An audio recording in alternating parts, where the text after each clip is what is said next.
আসসালামু আলাইকুম, দ্বিতীয় লেকচারে সবাইকে স্বাগতম। আজকে আমরা কয়লা নিয়ে পড়াশোনা করব।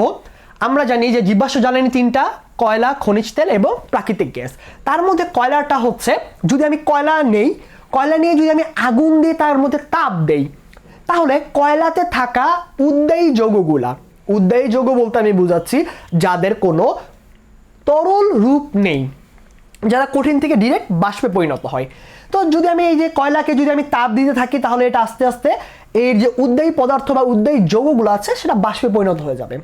ফলে যখন এই উদ্বায়ী পদার্থগুলো চলে যাবে, তারপর আমরা যে পিওর কয়লাটা পাবো সেটাকে আমরা বলি কোক।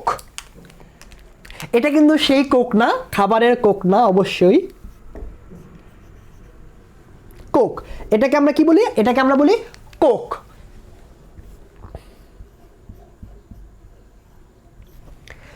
ঠিক আছে, এই কোকটাকে আমি একটু বললাম যে পিওর, আসলে পিওর বলতে আমি বুঝাচ্ছি যে উদ্বায়ী পদার্থগুলো আছে এগুলো ছাড়া যেই কয়লাটা আছে তাকে আমরা বলি কোক।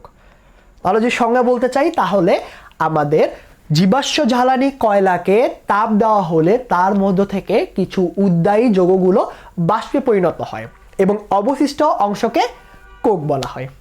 আশা করি বুঝতে পেরেছো।